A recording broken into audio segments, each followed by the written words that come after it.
Orang Eropa pertama yang sampai ke Kepulauan Solomon adalah seorang penjelajah asal Spanyol yang bernama Álvaro de Mendana Zeneira pada tahun 1568. Setelah itu muncul cerita yang tidak bisa dipastikan kebenarannya yang membuat orang-orang tuh percaya bahwa Mendana ini tidak hanya menemukan emas di pulau-pulau tersebut, tetapi juga menemukan lokasi di mana Raja Salomo yang dikatakan dalam Alkitab pernah mendapatkan emas untuk membangun kuilnya di Yerusalem. Kemudian pulau-pulau tersebut pun diberi nama dengan nama Islas de Solomon. Namun ekspedisi Spanyol berikutnya pada tahun 1595 dan 1606 tidak bisa memastikan penemuan yang dilaporkan oleh Mendana. Para ahli geografi pun mulai meragukan keberadaan pulau-pulau itu. Baru pada akhir abad ke-18 setelah penemuan lebih lanjut oleh pelaut Perancis dan Inggris, Kepulauan Solomon pun dapat dipetakan dengan lebih akurat. Setelah Inggris menyelesaikan pemukiman Sydney pada tahun 1788, kapal angkatan laut dan kapal dagang semakin sering melewati perairan Kepulauan Solomon. Para misionaris Katolik Roma juga berusaha membangun pemukiman pada tahun 1840-an, tapi usaha itu gagal hingga tahun 1898. Sementara itu, para misionaris Anglikan yang membawa penduduk pulau ke Selandia Baru untuk dilatih mulai menetap di Kepulauan Solomon pada tahun 1870-an. Pulau-pulau Solomon kemudian dijadikan sumber tenaga kerja untuk perkebunan di berbagai tempat.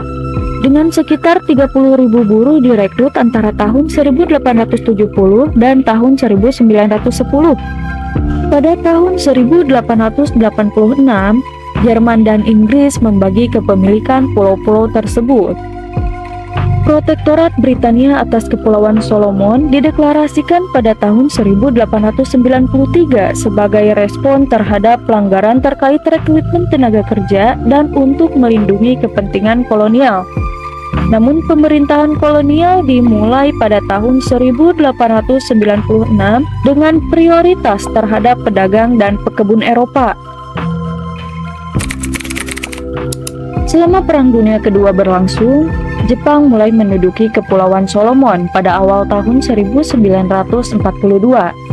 Namun pasukan Amerika Serikat berhasil menghentikan kemajuan Jepang dengan serangan pada tanggal 7 Agustus. Pertempuran di Kepulauan Solomon berlangsung selama 15 bulan dan merupakan pertempuran yang hebat dalam Perang Pasifik. Pertempuran Guadalcanal menjadi pertempuran penting dalam konflik ini. Pasukan Amerika Serikat dan sekutunya mendapatkan dukungan kuat dari penduduk setempat dan memanfaatkan lapangan terbang, lahan datar, dan bangunan militer di sekitar Honiara di Pulau Guadalcanal. Setelah perang berakhir, Honiara menjadi ibu kota baru Kepulauan Solomon menggantikan Tulagi. Keputusan ini didasarkan pada kedekatan Honiara dengan fasilitas lapangan terbang serta ketersediaan lahan datar dan bangunan militer yang dapat digunakan untuk membangun kembali negara dan memulihkan kehidupan masyarakat setelah konflik di wilayah tersebut. Perang ini juga meningkatkan kesadaran politik di antara penduduk kepulauan dan munculnya gerakan Masina, sebuah gerakan nasionalis yang berlangsung dari tahun 1944 hingga 1952. Selanjutnya, Kepulauan Solomon memulai proses pembangunan konstitusional sebagai respon terhadap upaya global untuk dekolonisasi. Pada tahun 1975, negara ini resmi mengubah namanya menjadi Kepulauan Solomon dan meraih kemerdekaan pada tanggal 7 Juli 1978.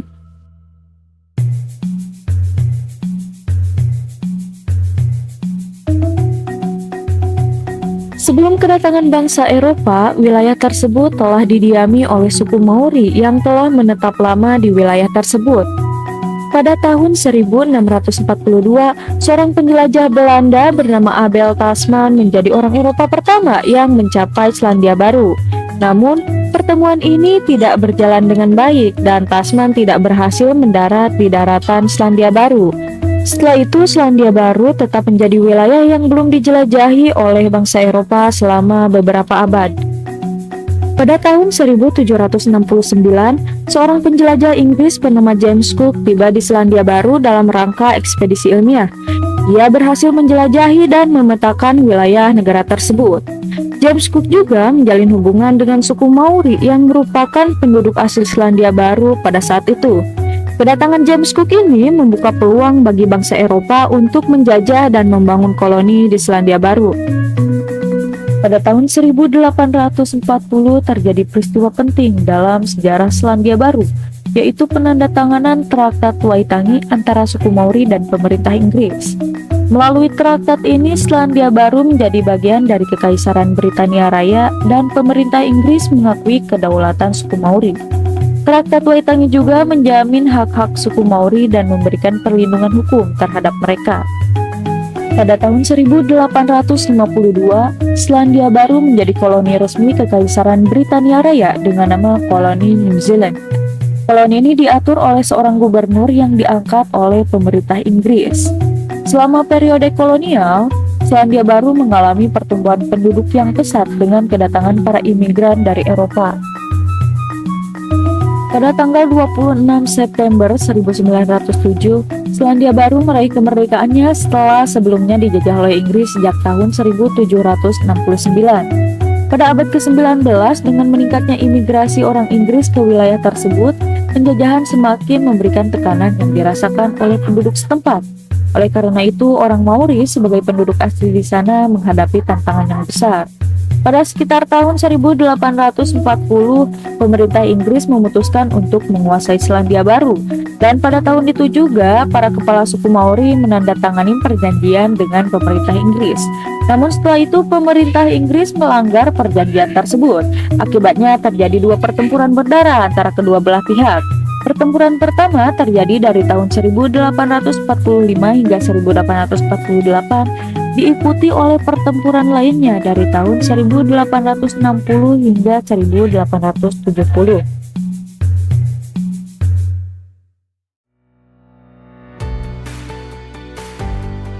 Dalam catatan arkeologis terungkap bahwa manusia pertama kali mencapai Papua Nugini sekitar 45.000 tahun yang lalu.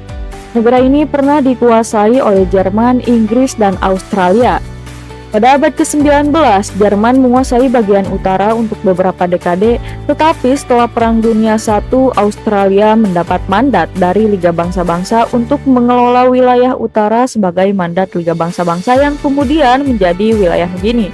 Sementara itu, bagian selatan Papua Nugini dikolonialisasi oleh Inggris.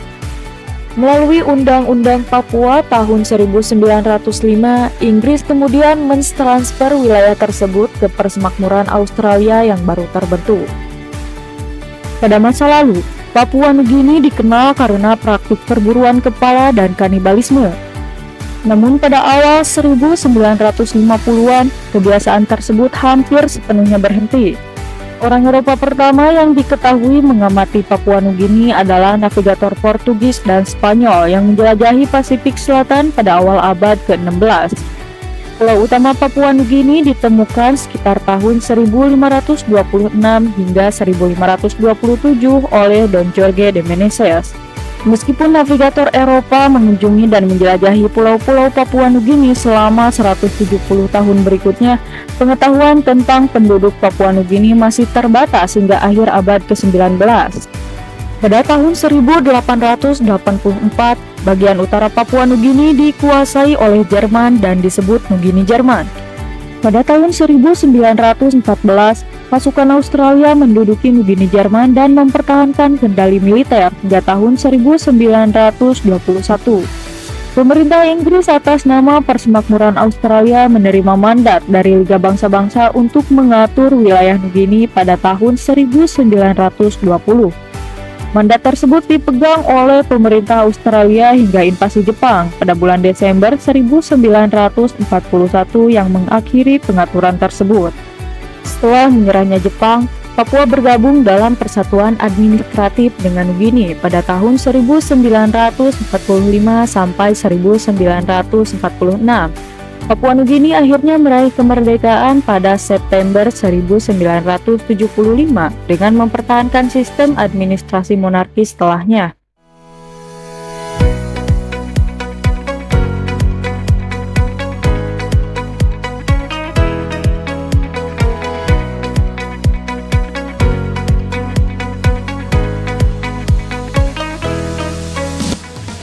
Penemuan Fiji oleh bangsa Eropa tidak dapat diatributkan kepada satu individu tertentu, karena pulau-pulau Fiji telah dikenal oleh berbagai penjelajah dan pelaut dari berbagai bangsa. Salah satu penjelajah awal yang mencapai Fiji adalah Abel Tasman, seorang penjelajah Belanda pada tahun 1643. Namun kontak lebih intensif dengan bangsa Eropa dimulai pada awal abad ke-19, termasuk kunjungan oleh James Cook pada tahun 1774.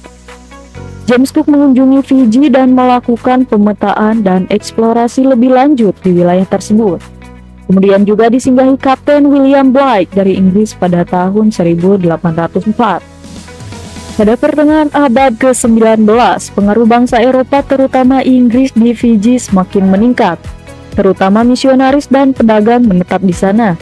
Kedatangan bangsa Eropa ke Fiji juga membawa dampak besar terhadap masyarakat setempat, termasuk perubahan budaya dan ekonomi yang signifikan. Dan pada tahun 1874, Fiji resmi menjadi protektorat Britania Raya.